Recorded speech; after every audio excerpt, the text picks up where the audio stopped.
आप जानते कि हर विभाग में हमारे जो जिला के मुख्य अधिकारी होते हैं उनकी मैं समझता हूँ अपनी एक महत्वता होती है और हमारे विभाग में डिप्टी डायरेक्टर्स का ये कार्य रहता है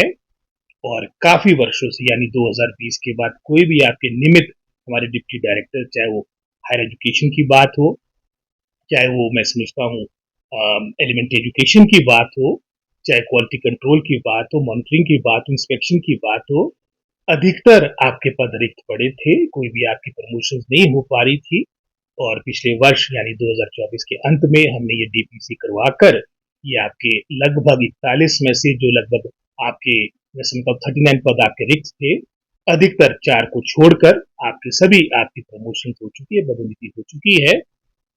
और उनमें से भी लगभग ज्यादातर लोगों ने ज्वाइनिंग कर दी है। तो हमने यही उनको फर्दर निर्देश दिए, उनकी महत्वता क्योंकि जिला स्तर पे एक तरह से चाहे वो हमारे डायरेक्टरेट की बात हो, प्रदेश सरकार की बात हो, जो भी हमारे नीति कार्यक्रम पॉलिसी प्रोग्राम्स है हमारे विभाग के उसकी इम्प्लीमेंटेशन के लिए एक प्रमुख जिम्मेदारी आपके डिप्टी डायरेक्टर्स की बात होगी।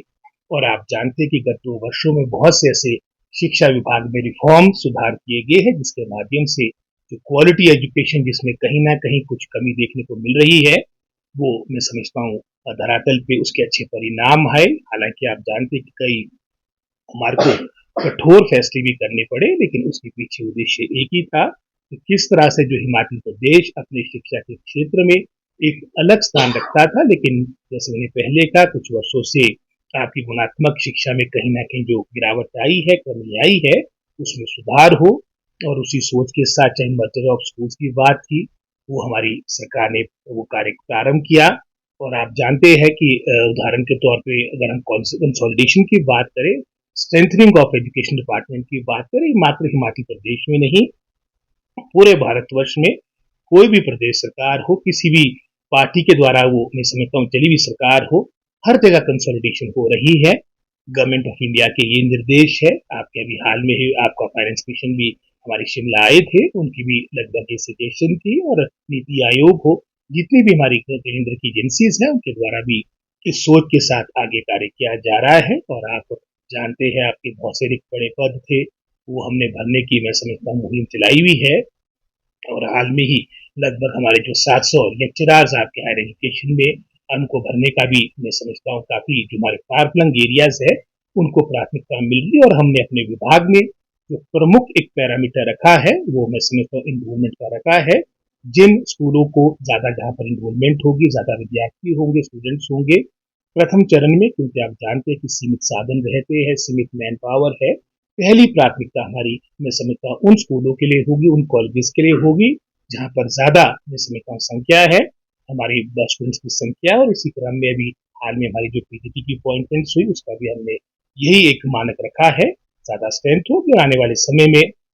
चरणबद्ध तरीके से अन्य भी मैं समझता हूँ जो हमारे रिक्त पड़े स्थल है चाहे वो अपॉइंटमेंट के माध्यम से हो चाहे युक्तिकरण के माध्यम से हो, इन पदों को भरा जाएगा।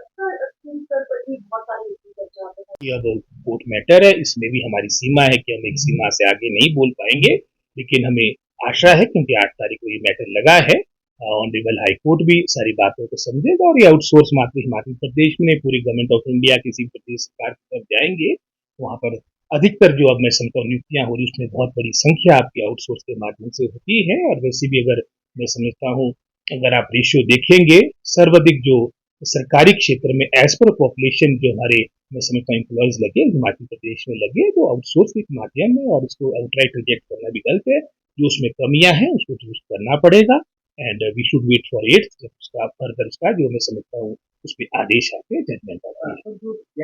आता है। लेकिन हमको ये भी देखना है, जैसे अब आपको याद होगा बजट से ये आपके दिसंबर के सेशन के दौरान, विंटर सेशन के दौरान ठाकुर साहब ने, जयराम जी ने 2-3 बातें कही थी। पहले तो एक यही बता दिया कि हिमाचल प्रदेश 21वें स्थान पे पहुंच चुका है, तो वो हमारे कार्यकाल के दौरान नहीं पहुंचा। सुख जयराम जी स्वयं मुख्यमंत्री थे जब नेशनल असेसमेंट सर्वे हुआ था वर्ष 2021 में, और जो हिमाचल प्रदेश हमेशा जो अग्रणी रहा करता था शिक्षा के क्षेत्र में, और हम ये भी नहीं कहते कि इनके कार्यकाल के दौरान ही ये सारी बातें आई, ये समझता हूँ काफी पहले से कहीं ना कहीं गिरावट आ रही थी और उसका जो नैस होता है क्योंकि 3-4 वर्षों के बाद आता है, वो 2021 में परिणाम आया। तो वो एक मैं समझता हूँ बहुत बड़ा सवालिया निशान इनके 5 वर्षों की जो इनकी परफॉर्मेंस रही है उस पर दर्शाता है। उदाहरण के तौर पे डिप्टी डायरेक्टर्स की बात कर रहा था, ये आप इन अपने आपने 5 वर्षों में आपने क्यों नहीं इनकी प्रमोशन की? इससे पहले जो हमारे कॉलेज कैडर के जो प्रिंसिपल्स थे, 3-4 वर्षों से आपकी प्रमोशन भाजपा सरकार के कार्यकाल के दौरान नहीं हुई और हमने आते ही लगभग 90 से अधिक हमारी प्रमोशन के माध्यम से हमने कॉलेज कैडर के जो 141 में से 105 ऐसे कॉलेज थे, भाजपा सरकार के कार्यकाल के अंत में जो विदाउट आपके कॉलेज प्रिंसिपल्स थे, हमने उनको प्रमोट किया। लगभग 18-19 हमने डायरेक्ट आपके रिक्रूटमेंट के माध्यम से भी हमने प्रिंसिपल कॉलेज कैडर के लगाए हैं। फिर दूसरा आरोप उन्होंने ये लगा दिया बिना मैं समझता हूँ पूरी तथ्यों की जानकारी लेते और इतना सीनियर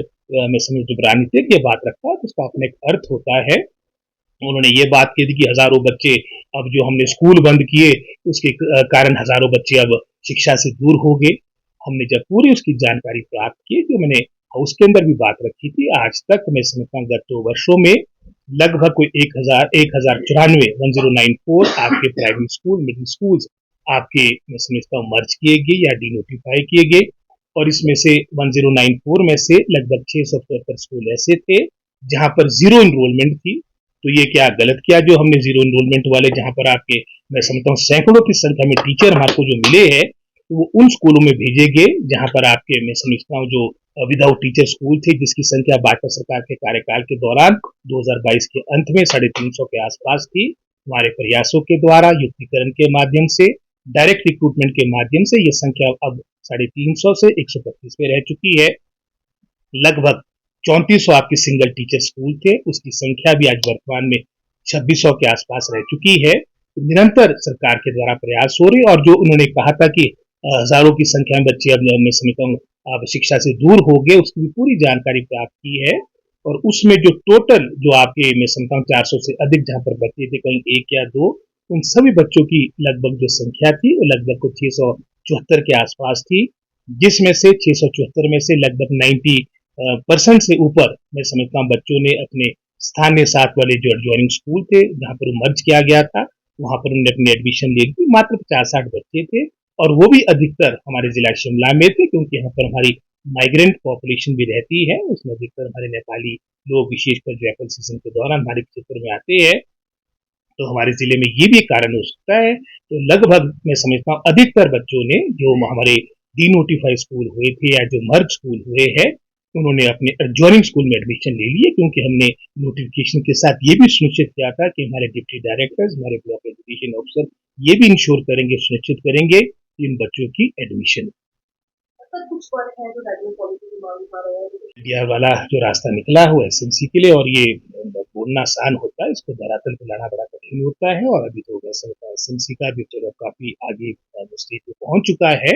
और कंप्यूटर टीचर्स का भी हमारे समझता संज्ञान में मैटर है और जहाँ तक अभी वोकेशनल ट्रेनर्स की आप बात करें अभी हमारी कमेटी गठित होगी अपनी रिपोर्ट देगी और जैसे मैंने पहले भी कहा था जो बेस्ट पॉसिबल मैं समझता हूँ सरकार के द्वारा हो सकता है वो हम प्रयास करेंगे। कई ऐसे मैटर्स होते हैं जिसमें हमारी भी लिमिटेशन होती है।